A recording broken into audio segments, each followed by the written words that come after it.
My ex-husband's new wife posted on Facebook. Finally, he has a real woman who takes care of herself, unlike some people. I liked her post and commented just 3 simple words. The next day she deleted everything and blocked me immediately, but it was already way too late for what happened next in her so-called perfect life with him. I was at Target when I saw Brittany's post. Standing in the household goods aisle with dish soap in one hand and my phone in the other, reading her public declaration that my ex-husband finally had a real woman. The photo showed her in workout clothes, all angles and filtered light, tagged with the new restaurant location they were opening. Finally, he has a real woman who takes care of herself, unlike some people. I read it twice. Looked at the 47 likes.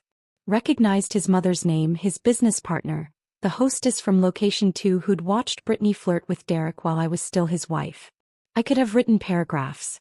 Could have listed every unpaid hour I worked in those restaurants, every system I built, every crisis I managed while he took credit. That I liked her post. Left a comment with 3 words that looked like friendly agreement but would trigger the clause buried in my divorce settlement. Check the books. Then I called Derek's sister Jennifer and said it was time to destroy them both. Jennifer answered on the first ring. I saw the post. Did you see my comment? Check the books. She laughed, sharp and quick. You're actually doing it. The 4th location puts them over the threshold. My attorney confirmed it last week. I put the dish soap in my cart and moved toward the checkout. They hit 32% growth. The clause activates. Mom's going to lose her mind when she finds out Brittany's been cooking the numbers. We don't know that yet, I said, but we both did. Jennifer had suspected for months. Small things that didn't add up, employee complaints that got dismissed, profit margins that looked too good given the expansion costs. The audit will find whatever's there. When are you filing? Tomorrow morning.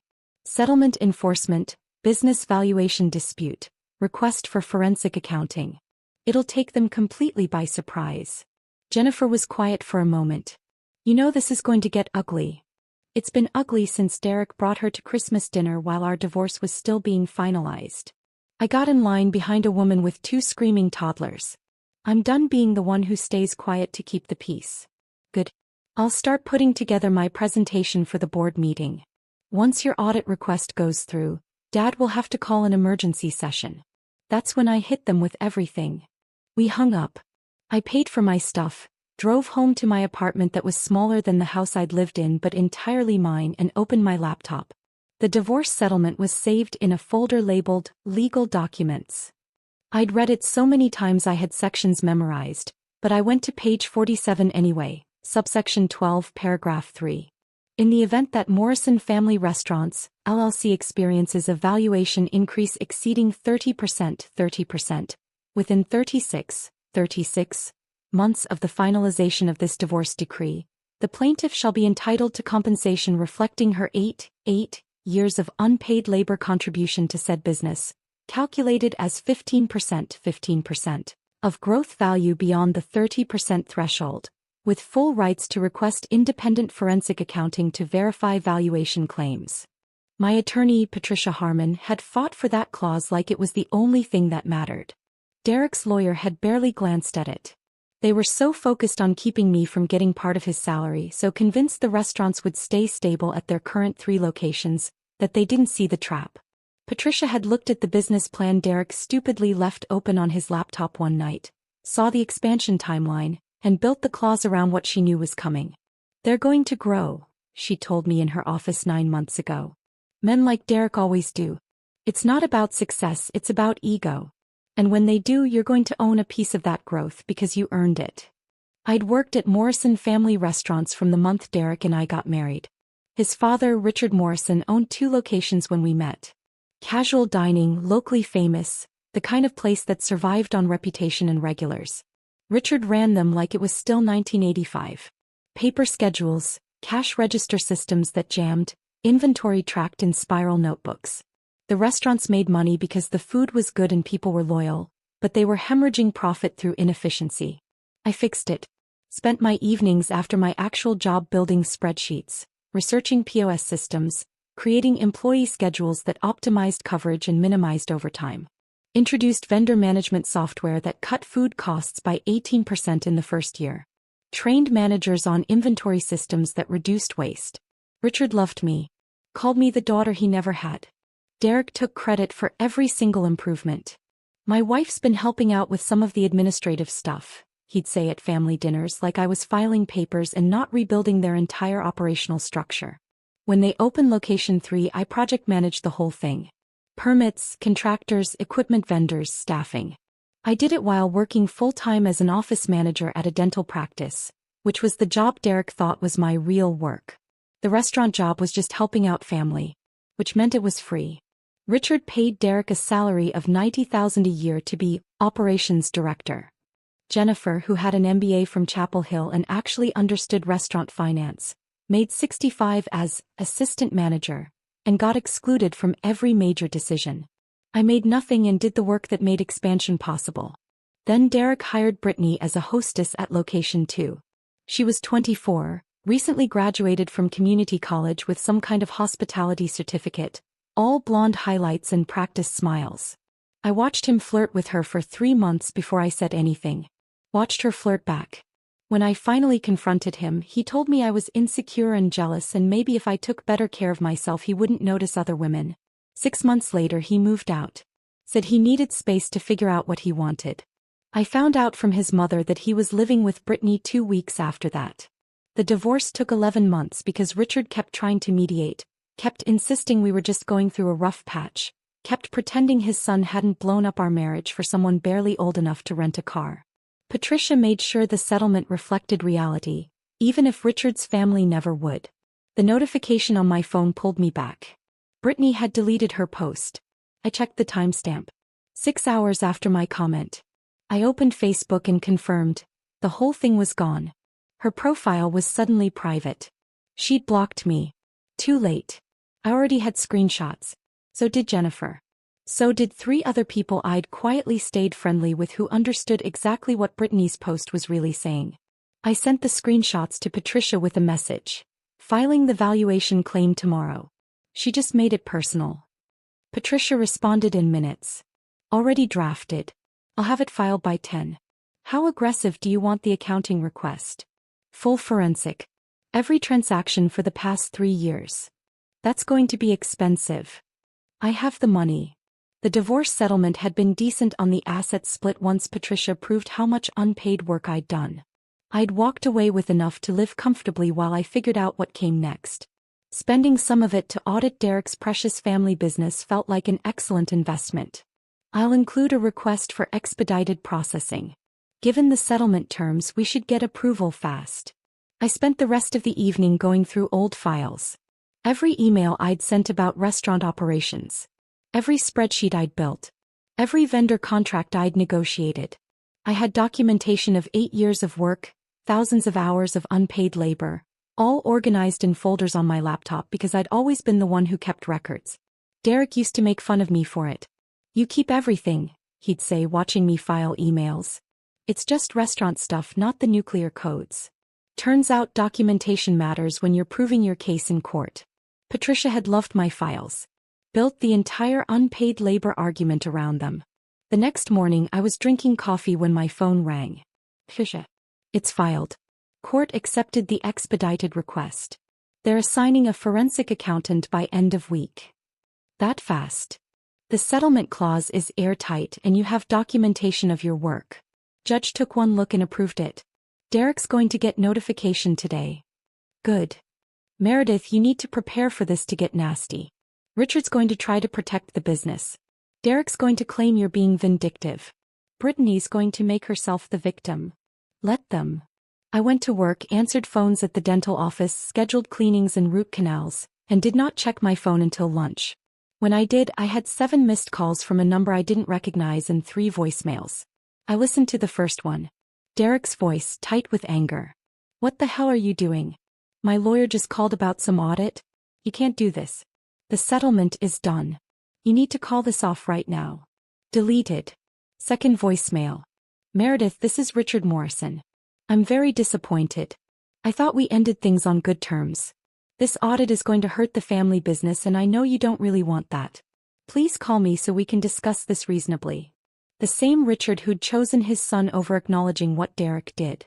The same Richard who'd brought Brittany to the settlement negotiation and introduced her as Derek's fiancée before my divorce was even final. Reasonable. Deleted. Third voicemail. Brittany. I don't know what kind of game you think you're playing, but it's not going to work. Derek told me about your clause and there's nothing wrong with our books. You're just bitter because he's happy now. Grow up. I saved that one. Sent it to Patricia with a note. New wife now involved in business defense. Interesting. Patricia called immediately. That's a gift. She just admitted she has access to financial information. When the audit finds problems, we can establish she knew. You think the audit will find problems? Meredith. A 26-year-old with a hospitality certificate has been running marketing for a business that expanded 3 locations in 2 years. The profit margins they reported last quarter were exceptional. Almost too exceptional. Patricia paused. Jennifer sent me some preliminary concerns yesterday. Employee complaints about profit-sharing distributions. Vendor contracts that don't match purchase orders. Small things, but they form a pattern. What kind of pattern? The kind that suggests someone's been creative with the accounting. The forensic accountant was a woman named Linda Thornton. She had gray hair cut short, glasses on a chain, and the energy of someone who'd seen every financial trick in the book and was mildly annoyed by all of them. She met with me and Patricia the following week in Patricia's office. I've reviewed the initial documents, Linda said, spreading folders across the conference table. The business valuation is definitely over your threshold. Closer to 38% growth, actually. You're entitled to compensation.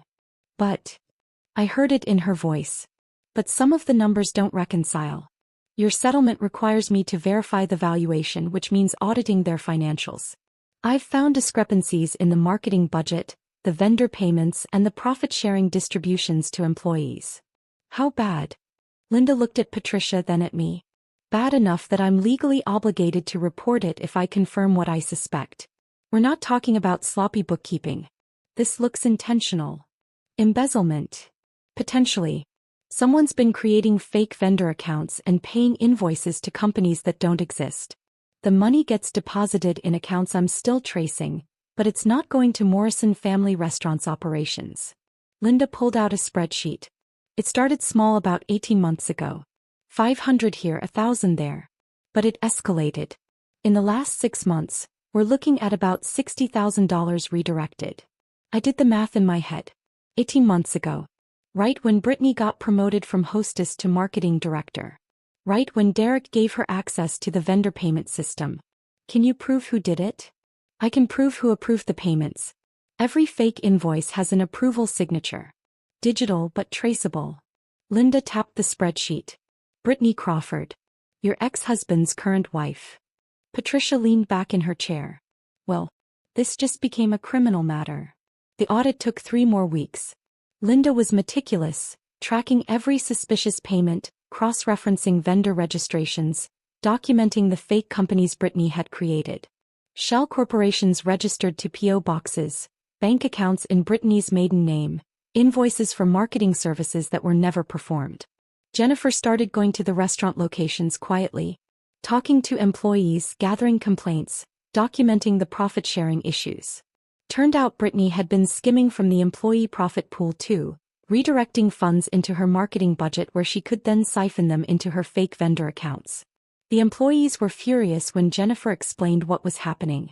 These were people who'd worked for Morrison Family Restaurants for years, who'd been promised profit sharing as part of their compensation, who'd watched their quarterly checks shrink while Brittany posted on social media about the business success she was generating. She told us the profit sharing was down because of expansion costs, one of the assistant managers said. Jennifer recorded the conversation.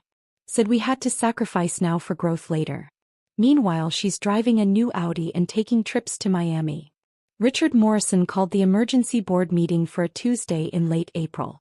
The board consisted of Richard, Derek, Jennifer, and Richard's brother Thomas, who mostly stayed out of operations. 4 votes on any major business decision. Patricia and Linda attended as my representatives. I wasn't technically invited, but the settlement clause gave me the right to present findings related to business valuation. Richard couldn't exclude me without violating the court order. I wore the navy suit I'd bought for job interviews I hadn't needed yet. Walked into the meeting room at Location 1, the original restaurant, where I'd spent hundreds of hours building systems and solving problems. Derek was already there, sitting next to his father. He looked thinner than I remembered, stressed. Brittany sat behind him, not at the table but close enough to matter. She glared at me when I walked in. Jennifer sat across from Derek. She had her laptop open, files stacked beside her. Thomas sat at the end of the table looking confused about why he'd been summoned. Richard called the meeting to order. We're here to address Meredith's settlement claim and the subsequent audit. I want to resolve this quickly and professionally. He looked at me. Meredith, I hope you understand this audit has been disruptive to our operations. I understand the audit found significant problems with your operations, I said. Linda opened her briefcase. Mr. Morrison, I'm Linda Thornton, the forensic accountant hired to verify business valuation for settlement purposes. I've completed my analysis. She distributed copies of her report. The business has indeed experienced 38% growth, entitling Ms. Patterson to compensation under her settlement terms. However, during the verification process, I discovered evidence of financial fraud. Derek's head snapped up. What? Over the past 18 months, approximately $147,000 has been diverted from Morrison family restaurants through fake vendor accounts and fraudulent invoicing. The payments were approved by your marketing director, Brittany Crawford. Brittany stood up. That's insane. I approved legitimate vendor payments. This is clearly a setup because she, pointing at me, can't handle that Derek moved on. Linda didn't even look at her. I have documentation of shell corporations registered to your maiden name. Bank records showing deposits matching the fraudulent invoice amounts. Email chains where you created false paper trails for services never rendered. She slid another document across the table. You also diverted $62,000 from employee profit-sharing funds into your marketing budget before siphoning it to your personal accounts. The room went silent. Richard was staring at the report like it was written in a foreign language. Thomas was reading with his mouth slightly open. Derek was looking at Brittany, something dawning in his expression. Jennifer spoke for the first time. I've also been conducting internal review at Dad's request. She hadn't, but Richard didn't correct her. I have written complaints from 14 employees about profit-sharing discrepancies. They were told expansion costs reduced their distributions. That was a lie. Brittany stole their money. I didn't steal anything. Brittany's voice was shaking now, the confidence cracking. Those were legitimate business expenses. Marketing consulting, social media management, brand development. From companies that don't exist, Linda said. Registered to addresses that are P.O. boxes. With bank accounts in your name. Derek finally spoke. Brittany, what is she talking about? It's a misunderstanding. I can explain the payments. Your ex-wife is twisting everything because she wants to destroy us. I want compensation for my unpaid labor, I said quietly. The embezzlement is just what the audit found along the way. Richard looked at his son. Did you know about this? Of course not. Dad, I would never. Brittany handles the marketing budget, but I review everything. I would have noticed. You approved several of the invoices yourself, Linda said, checking her notes. Not the majority, but enough to establish knowledge. Whether you knew they were fraudulent is a different question. The meeting deteriorated from there. Brittany insisted it was all a misunderstanding, that she could provide documentation, that I was orchestrating a vendetta. Derek kept saying he had no idea, that he trusted Brittany to handle her department, that obviously something went wrong but it wasn't intentional. Richard looked like he'd aged 10 years in 10 minutes. Jennifer let them spiral for 20 minutes before she made her move. Dad, we need to address the criminal aspect. This isn't just bad bookkeeping. Fraud. We have to report it. We're not calling the police on family, Richard said. Brittany isn't family, Jennifer said. And if we don't report it, we become complicit. The employees whose money she stole deserve justice. Our business reputation is at stake. Thomas, who'd been silent, finally spoke. Jennifer's right. If this gets out and we covered it up, we're finished. Every vendor, every supplier, every employee is going to wonder what else we're hiding. It won't get out if we handle it internally, Derek said. We can fire Brittany, pay back the money, restructure the systems. With what money? Jennifer pulled out another document. We're leveraged for the fourth location. The cash flow problems we've been having? This is why. She's been bleeding us dry while making the numbers look good enough to justify expansion we couldn't actually afford. Richard looked at the report again. How bad is it? Bad enough that without immediate capital infusion, we're going to start missing vendor payments in about 6 weeks, Jennifer said. The growth was fake. Brittany was cooking the books to hide the theft and make herself look successful. We're about to collapse. Derek turned to Brittany. Tell me this isn't true. She didn't answer. Just gathered her purse and walked out. The door slammed behind her. The silence that followed was profound. Richard looked at me, and for the first time I saw something like recognition. You knew. I knew the growth numbers looked unsustainable. I suspected the books were wrong. The audit proved it. And you decided to destroy us. I decided to get what I was legally owed. What happened after that was your son's choice in who to trust. Patricia stood. Mr. Morrison, you have 3 options. Report the fraud to the police and cooperate with investigation. Attempt to handle it privately and face potential conspiracy charges when it inevitably comes out. Or pay Ms. Patterson her settlement claim immediately, along with damages for the time and expense of uncovering fraud you should have caught yourself, and let her decide whether to report. That's extortion. That's business. You hired a thief. You gave her access to your finances. You're liable for what she did. Ms. Patterson is offering you a chance to make this right before it becomes public.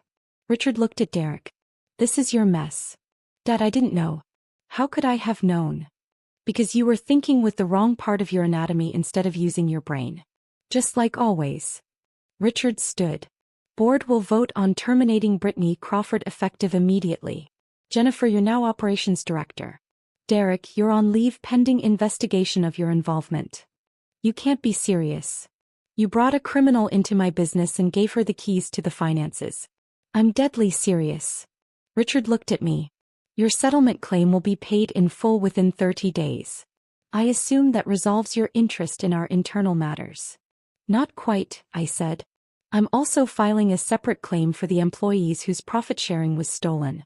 They're entitled to restitution. That's not your concern. It is if you want me to stay quiet about how long this went on while I was still married to your son and working here unpaid. How many people need to know that Derek's new wife was embezzling while you were all telling me I should be grateful for the opportunity to help family? Richard's jaw tightened. The employees will be compensated fully. You have my word. The board voted. Brittany was terminated. Derek was suspended. Jennifer was promoted. And I was owed $230,000 paid within the month. Brittany was arrested 6 weeks later. Turned out when I filed my own police report about the embezzlement, providing Linda's full audit as evidence, the DA got very interested. Especially when the employee complaints came in. Especially when they discovered she'd also been filing fraudulent tax documents to hide the stolen money. Derek tried to claim he was a victim too. That Brittany had manipulated him, that he had no idea. The DA didn't buy it.